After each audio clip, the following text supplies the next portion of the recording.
you had this idea of what this solution could look like, and it'd be so cool if it was that way, or if I solved it using this. But it really doesn't matter. Like that is not how you should go into solving a problem. The way you should go into solving a problem is figure out what the problem is and what's the easiest, most impactful way of getting from the problem to the solution. You're now listening to Season 2 of Spark After Hours, where we sit down to chat with STEM professionals every Saturday. If you like the episode, consider following us on Spotify and Instagram at Spark Hacks. We hope you enjoy. Hi, everyone, and welcome to episode 3 of Spark After Hours Season 2. My name's Ananya. And I'm Kushi, and we will be your hosts for today. If you're new to our podcast, we would like to introduce Spark. We're a youth-led nonprofit organization founded in 2018 to engage students interested in the world of science, technology, art, engineering, and math. This year, due to the pandemic, we have hosted a virtual case competition in August called Chase the Case.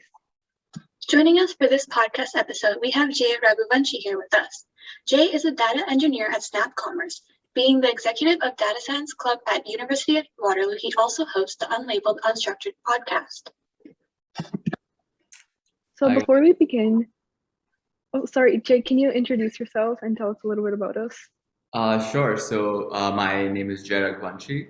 I'm currently in my fifth year, or the final year at University of Waterloo. I'm studying honors physics in co-op.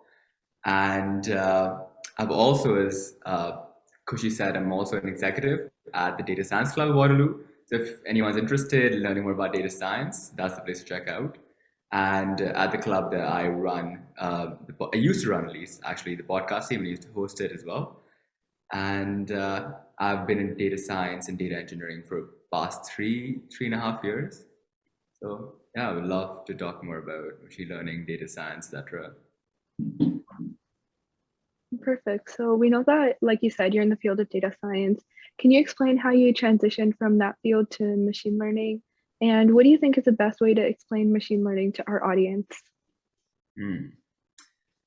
That's an interesting question. I would say, so the way I transitioned from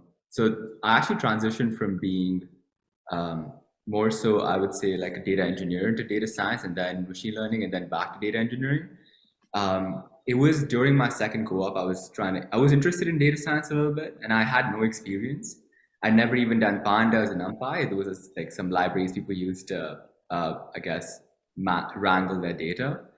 And I came across a professor at Waterloo working on some research project, and it sounded pretty interesting, and I knew the professor well. And we talked about if I could work with him for a semester and see if I can learn more about data science or just basically just building a model to predict what he was trying to predict. And that's how I kind of transitioned into data science. But the work there was more statistics and data cleaning, and I also built a web app there. And then from then on, I kind of figured out a little bit more about data science. And then I got my first job at a lab at Scotiabank, doing more research, data science, product-oriented work. And that's kind of my, I guess, journey into data science. I can go into more specifics, it's a longer story than that. But what is machine learning, and how would I explain that to someone who's listening? So I'm guessing most people listening are high school students. All right, so, I think it's a very broad topic, but the way I would summarize it is that there's different kinds of machine learning, but in general, you could say that by giving machine a certain set of examples, you can have it learn a certain pattern in those examples and try to get better at it given an objective. So let's say that you're a machine and I tell you, I need you to understand that, I don't know, this is a water bottle. I'll give you multiple images of the water bottle and tell you that if you get it wrong, I penalize you some way. So it's just using an objective and a loss function, you can identify a certain pattern in the data. That's how I would say that's machine learning in basic terms. All right, perfect. Thank you for that. Do you think there is any misconceptions about machine learning that are less spoken about in society? I would say the more I've gone into machine learning, the more I've realized that it's not a magic wand, and I think that has been talked about pretty often now. Like, I think that the consensus now is that, like any random LinkedIn post you see is like, oh, machine learning is not a magic wand and it's not going to get you everything you want.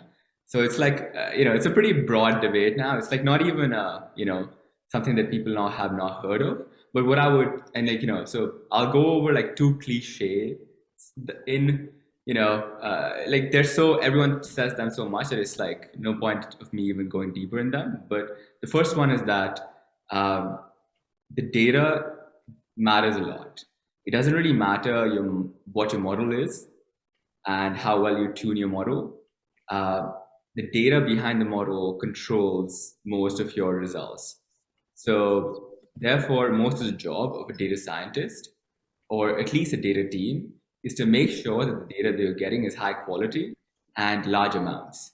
So those are two simple things that have become very important. And you'd hear a lot of data scientists saying that most of my job is like 80% of my job is like data cleaning, So that is one. Second, I would say is that people get really into the specifics of machine learning too quickly and and this happens in every single field actually, is because when people don't understand something but they want to feel like they understand it, they go for the most complex sounding topics and try to learn them by,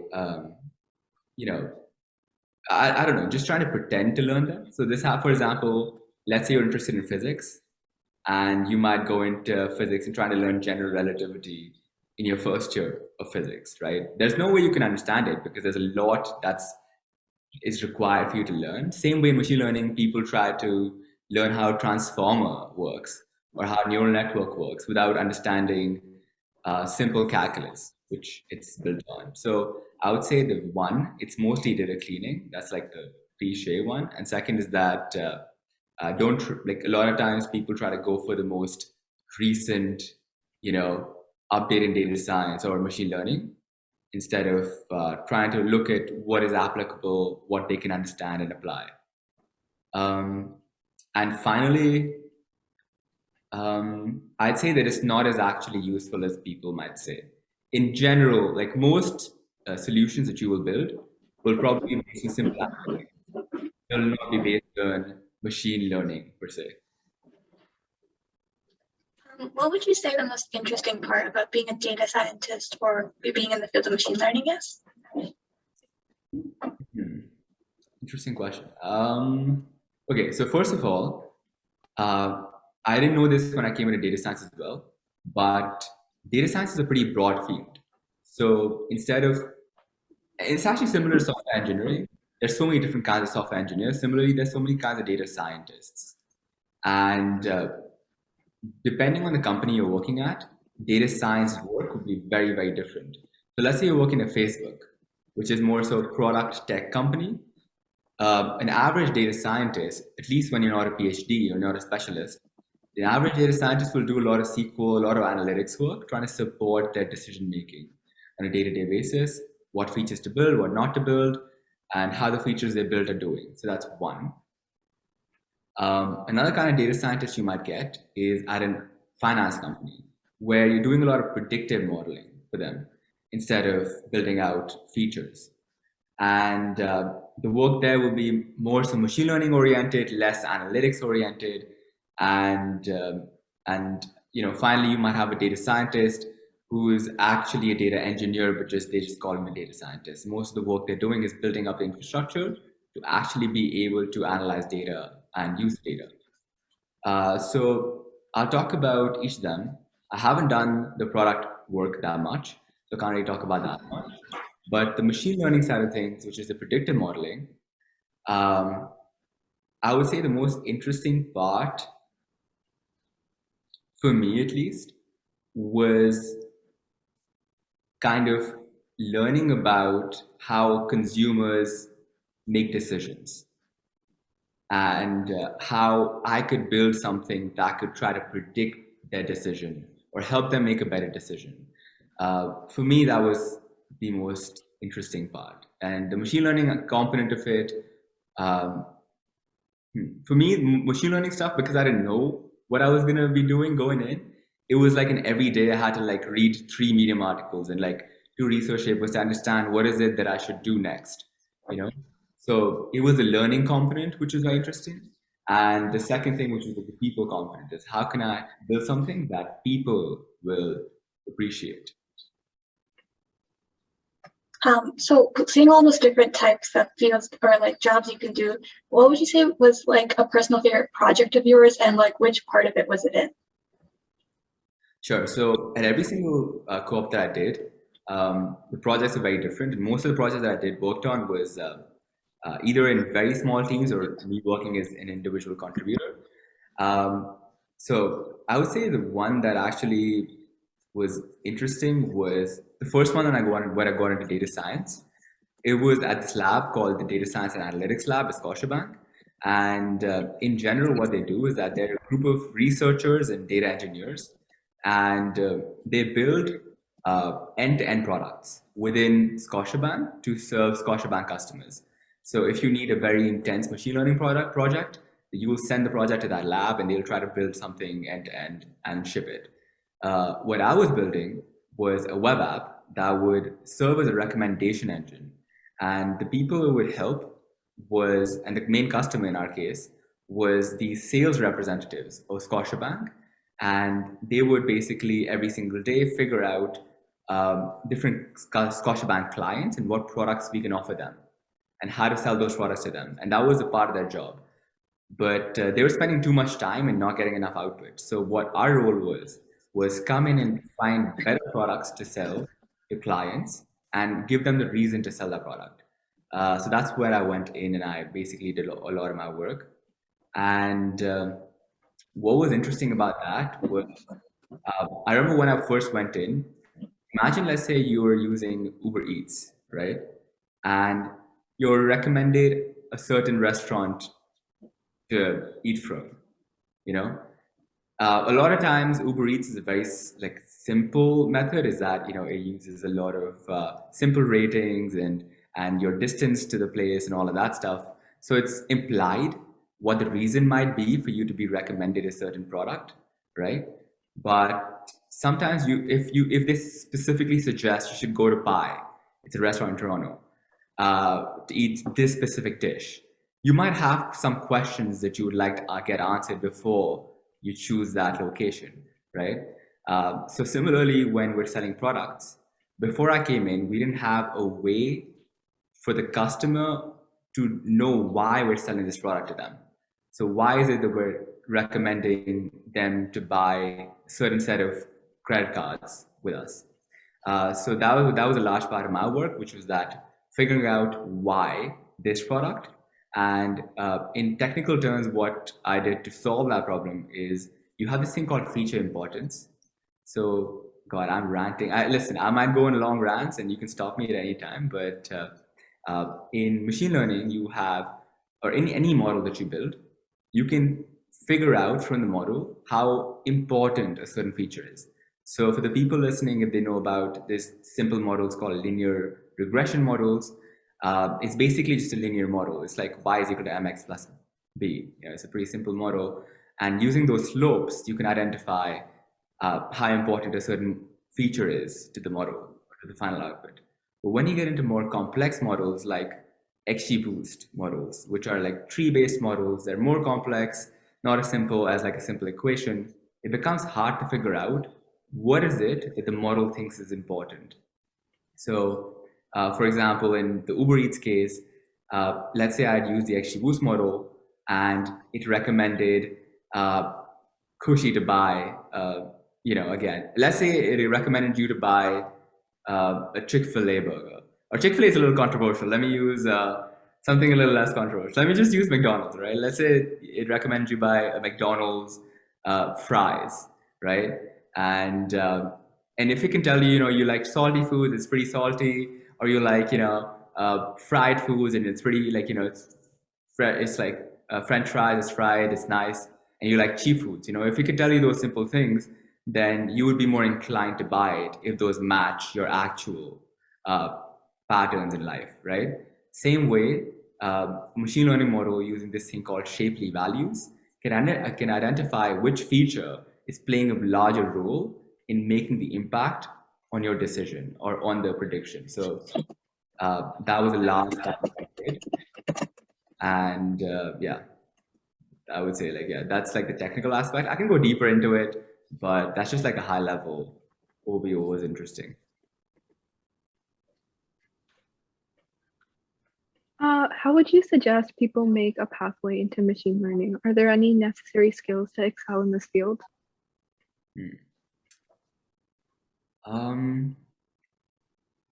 So first, I think every single part is going to be very different, and it depends on your priors.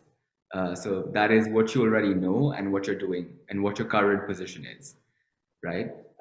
So for example, I'll take the most um, average one, which is like most people fall into this. Let's say we're in this, like, so I'll take one, which is a STEM field, and generally trying to become a software engineer, or you would know some development skills, right? So that's the most common one. And let's say you know some development skills, you know how to build a website, for example. Try to find a group of researchers working on a machine learning project who need those skills, who need to have a simple front end to their model, for example, or who need to be able to manage database, right? Which you have done already. So that's one way of getting into machine learning, right? Another way, let's say you don't know how to do software engineering, but you have done some sort of modeling work at whatever job you're working at.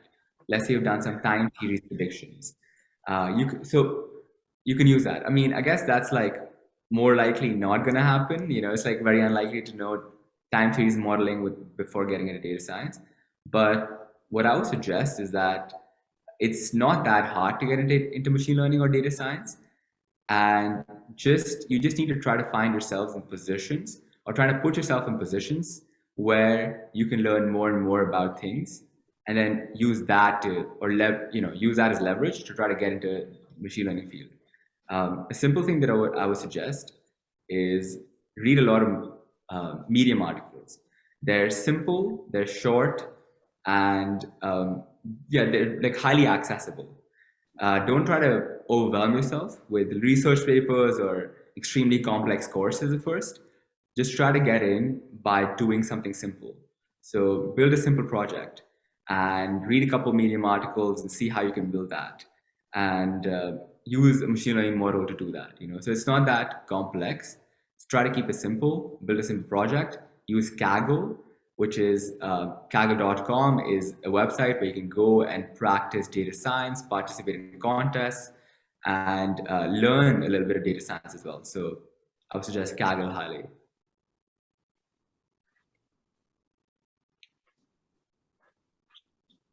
Does that answer your question? Is it or? I know it was helpful. What kind of machine learning problems have you experienced and how did you tackle them?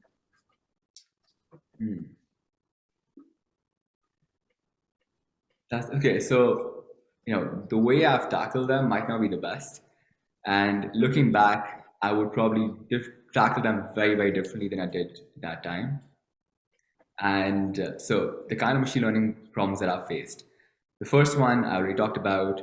Actually, the first one that I faced was trying to predict the price of fresh produce multiple weeks in advance. That was a research project that we were working on.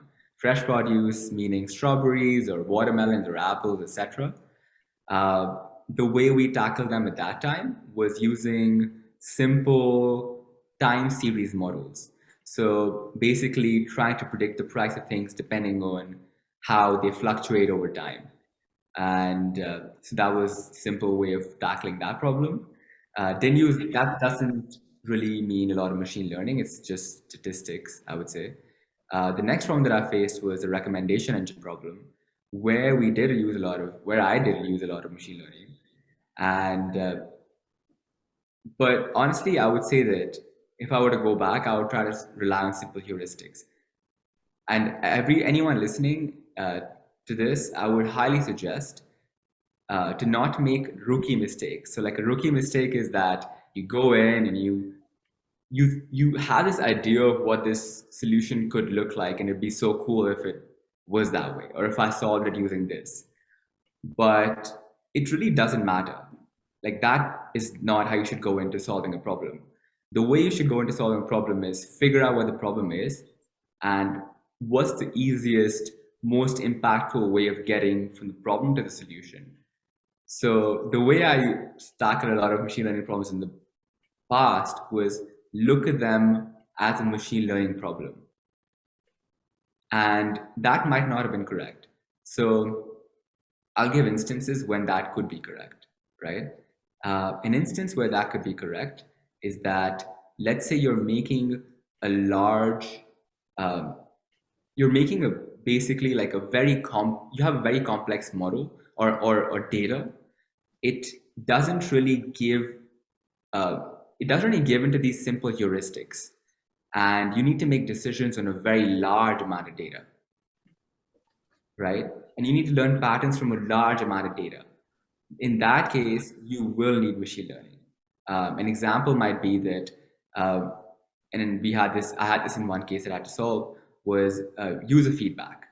So we had an app where we launched it and we got a lot of user feedback through the app.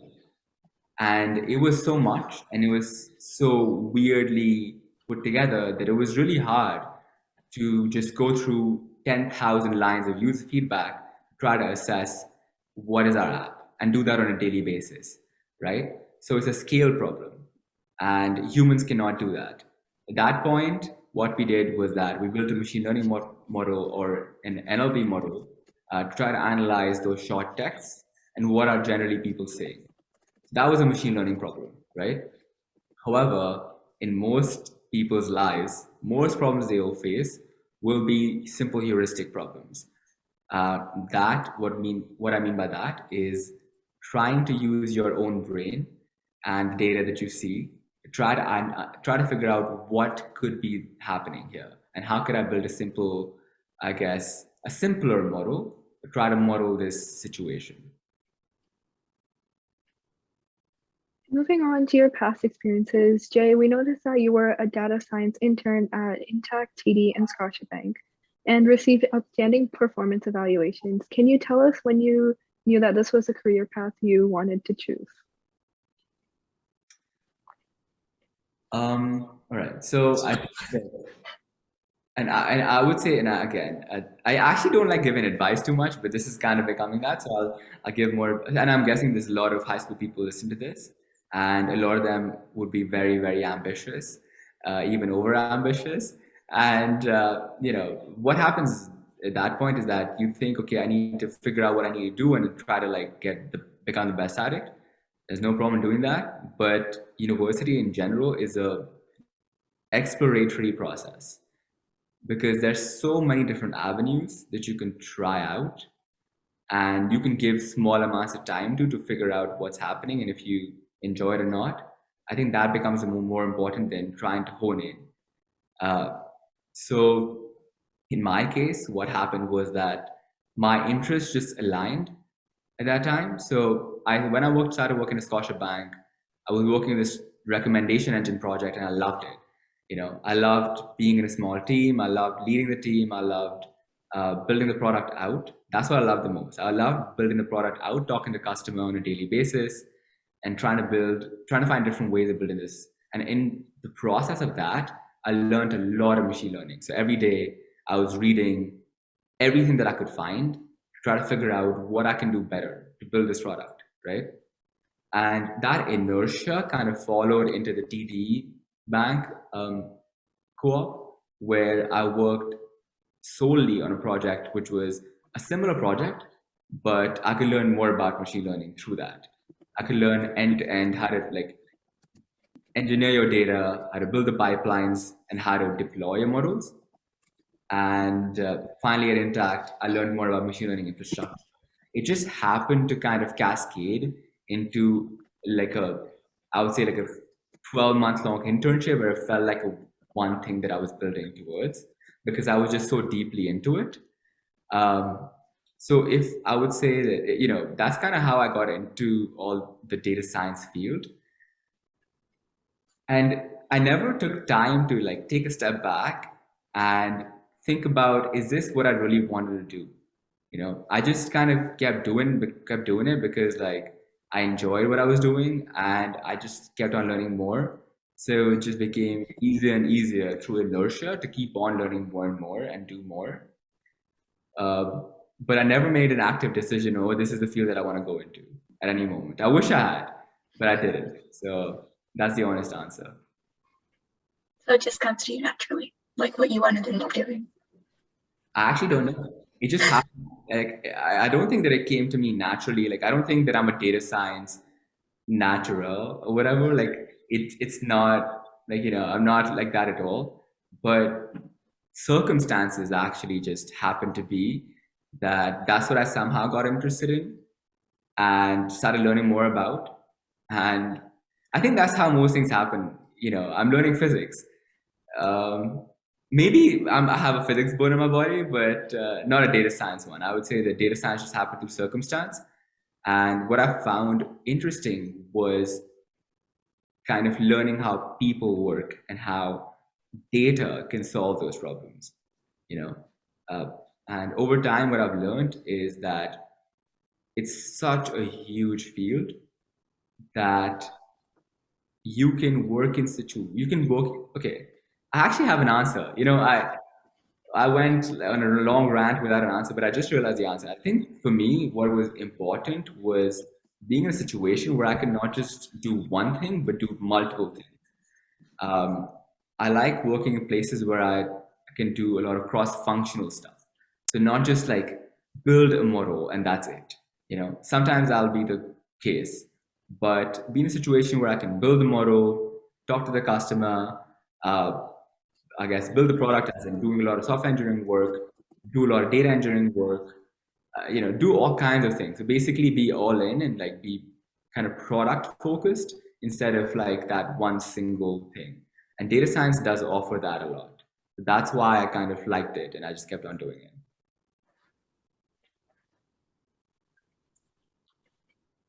So moving on to the next segment of our episode, we planned a little game for you. We have a few would you rather questions for you. So the first question is, what type of AI would you like to see in the future? Emotional AI or emotionless AI, and why? I have a pretty.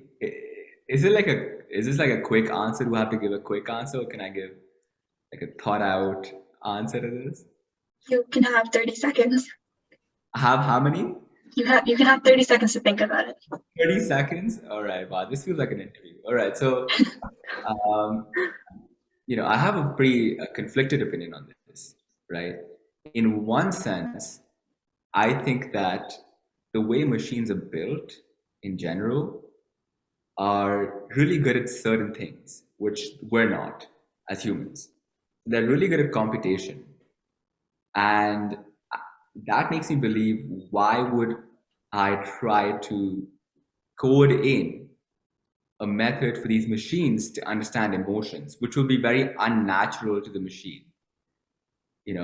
So in that sense, I think that any AI should be emotionless and should do what it's built to do, which is computation, way faster than us. And certain kinds of computation, by the way. We compute things way faster than machines, like images and visuals, and which machines pretty bad at doing.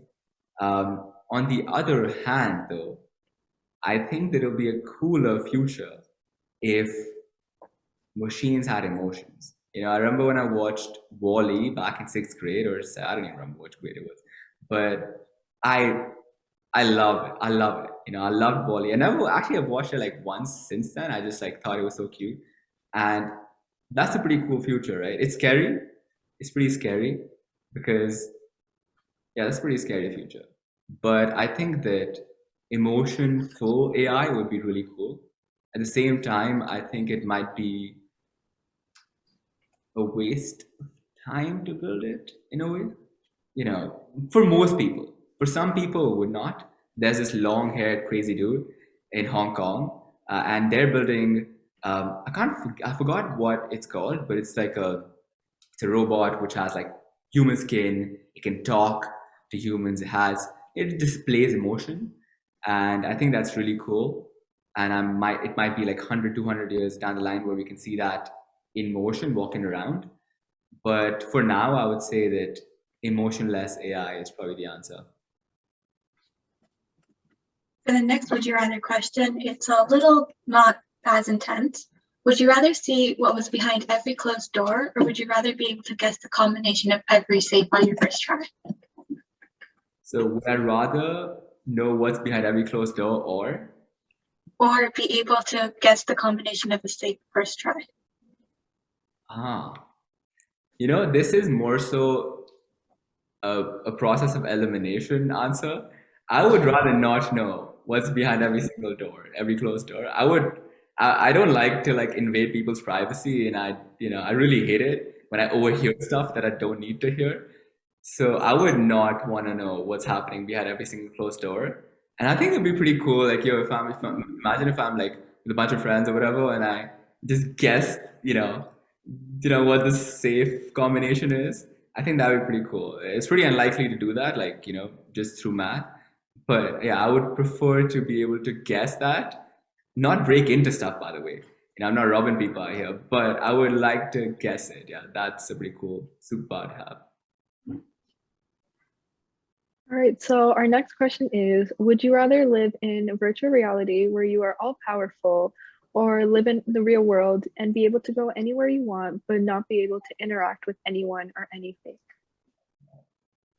That last part really killed it. Huh.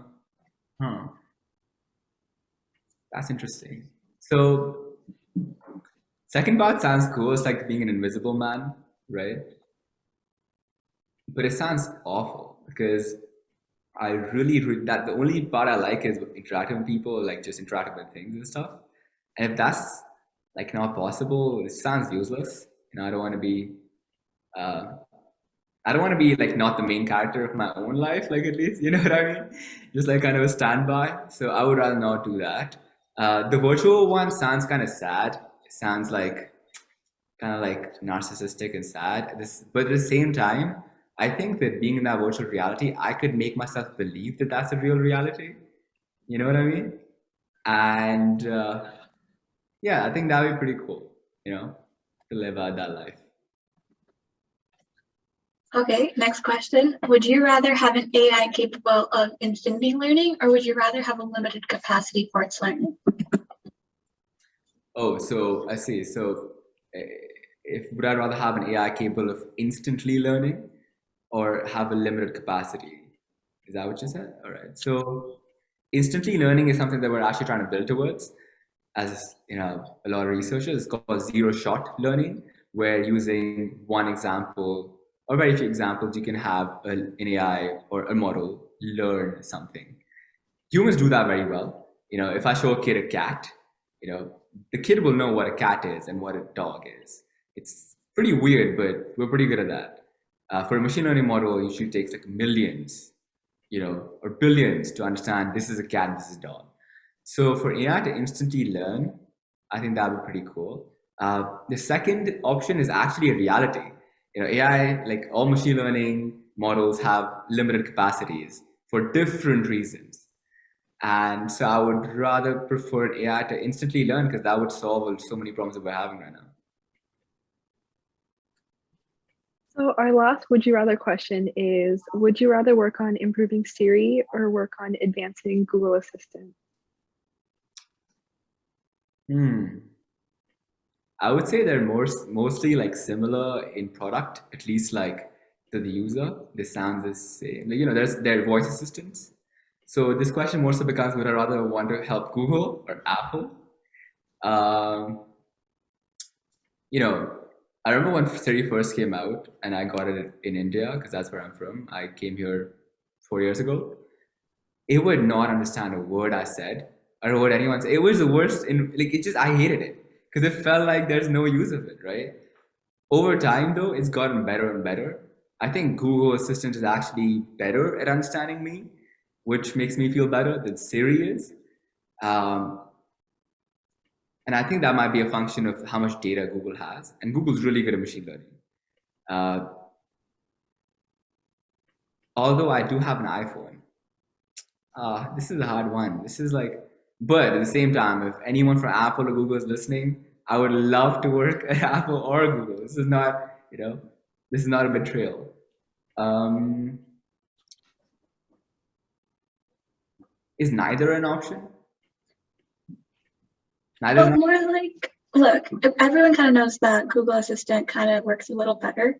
So would you rather improve Apple to Google Assistant or advance Google further? I think that the role that I can play in that would be very little. At this point, the difference is so huge in terms of the investment that Google has done into their machine learning work. It really is a lot. The companies that Google has bought to do their machine learning work for them, as well as like the Google research that they've built. Jeff Dean, if people know, he's like their research lead. He's a beast. So I think that Google's already far ahead. So maybe I would want to be on the underdog, build out Siri. I think, yeah, sure, I'll choose that. Okay, so that ends our game segment. I guess some of the questions were a little difficult to choose from, which makes it all the more fun. So we have one final question. Ananya, would you like to say it? Sure. So think about what your least favorite thing is about your field. And now, why would someone else argue that that's the best part of the field? All right. You know what? I think the least favorite part about my field, or data in general, is managing customer relations or stakeholders, because data products in general, or data science, machine learning, all of that falls into data products, work very differently than software engineering products. You can build out a feature in a web app in a couple of days, test it, validate it, and that's done, right? And you can iterate on it. In data, it's really hard to do that. So I think the hardest part is managing those kind of timelines with people. It's a very this is a very nuanced answer, because most people have no idea what you're talking about. It's like if you know kind of things. You know what I mean? So I think that's like the worst part or the hardest part. And if you can do that well, that only comes with experience. Is, let's say you're my customer and I'm building a data product for you, giving you a timeline when it'll be ready, coming to you asking for requirements. What do you want as a customer for this product? And iterating on those requirements. And it becomes a harder problem to solve in practice. So that is actually a hard and annoying problem. The rest is just technical stuff is not annoying at all. It's just part of the job, right? So anyone who says, "Oh, I hate data cleaning," that's what I didn't come to data for. I would suggest you're doomed, because most of the job is going to be that, and just deal with it. And second part of the question was, if how someone who loves that would argue for it or something. What was the second part of the question? Yeah, why would someone else argue that that specific thing is the best part of the field? Interesting. It's very hard to imagine too many people arguing for that. But if, you know what, I actually enjoy that. So I guess I'll argue for it as well, in my opinion, because in some situations it's pretty cool to do that. I think so. The way that someone who loves that and doesn't find that difficult would argue for it is, eventually, or by the end of the day, what you're doing is you're building a product for someone, and in this case, your customer, and everything on their end becomes the most valuable. So how they're feeling about the product, how much that they liking the product, how much of their problem does the product solve, is the most important thing. It doesn't matter what's happening under the hood, right? Which you might be more interested in as a technologist, a data person, as a machine learning enthusiast, but that is complete rubbish. The actual customer, when you're using Uber Eats, it does not matter if they use simple heuristics to give you your answer, or a simple graph model, or a very complex neural network. If you get good recommendations and they're displayed in a nice way and you understand them and you can easily order, that's all that matters, right? So I would say the person that would argue for it would just say that. Say that, I don't think I can swear on it, so I would just say, like, I'm not gonna even say any of that. So yeah, I would just say, yeah, like a person who loves that would argue for it, would just say that's the product. That's our job. Our job is to build products for people. And if that's what you hate, then think about this. That's what I would say. All right, that concludes our podcast for this week. Thank you so much for joining us, Jay. Do you have any links or platforms you want to share with our audience, such as your podcast? Sure. So I highly suggest people who listen to this, the overambitious people, high school students listen to this, to listen to Unlabelled Unstructured.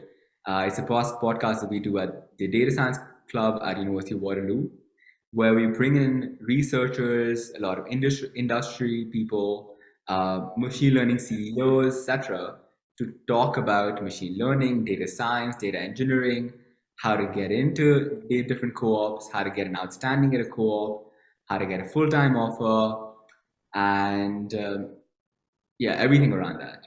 So we basically want to offer a product, or we basically want to offer you the straight up truth about data science without all the